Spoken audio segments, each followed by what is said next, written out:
Hey folks, this is Trewerd here with a response to Guiltaur's video, Does Size Matter?, in which he asks the titular question with regards to the things we like to collect. Well, to that, my answer is yes. But that yes has a big fat asterisk floating behind it, and here's why. To me, it isn't about how big something is or how small. Rather, it's about what it can do, and what you can do with its size. Throw in how cool it looks, and you've basically got my formula for buying toys. Now, let me explain why I've chosen this set piece as my backdrop for this review. It's got crap of all sorts of sizes. So let's begin with one of them. Concerning Transformers, I have one Leader class, 2 Voyagers, and 1 Marvel crossover Venom, which is like a Voyager, and the rest are all Deluxe class. I like Deluxe a bit more than the other classes since they all have nicely engineered transformations, but without the elevated price tag. Not to say Leader class Transformers and Voyager class Transformers are overpriced or anything, it's just I stopped being impressed with lights and sounds when I was 8. So if I buy more Leaders, all I'd be paying for is size. Speaking of size, see that there's this giant Lego Mata Nui in this frame, and yes, it costs a lot. About as much as a newer Master Grade Gundam model kit. But keep in mind, it's a lot bigger. And being a Lego set, every single piece can be used and reused to build other things.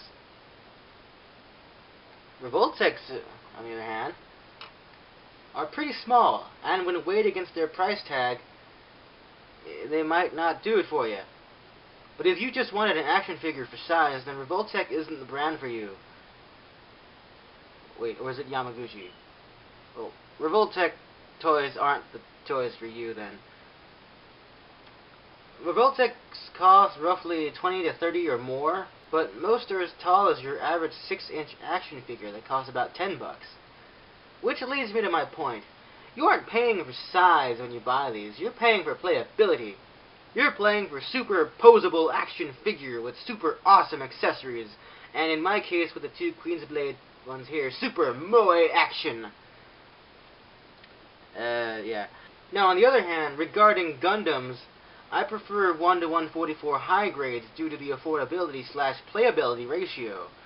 High grades are just about the right size for collecting, not too big that it takes up large amounts of space, and not too small that things snap if you look at them the wrong way. Okay, sometimes they actually do that, but that isn't my point.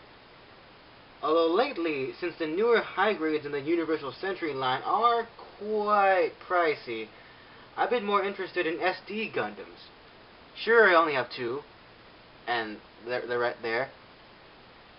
But I've spent more time painting and detailing those 2 than I have building my Master Grade Wing Zero custom.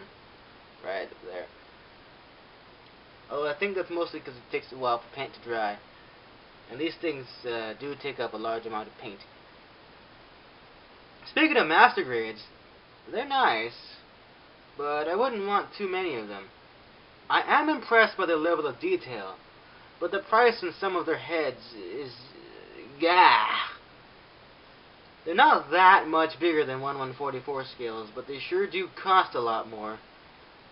I suppose I am paying for detail, superior pose power, a nicer manual, and a larger box.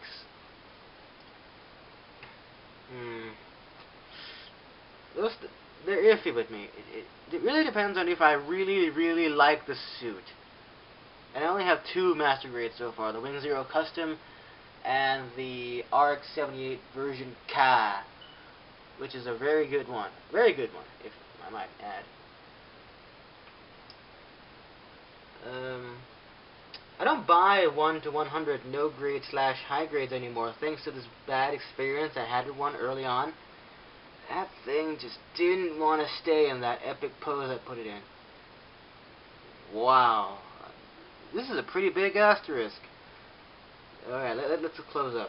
So yeah, to me it isn't just about the size of something. Features and benefits matter as well.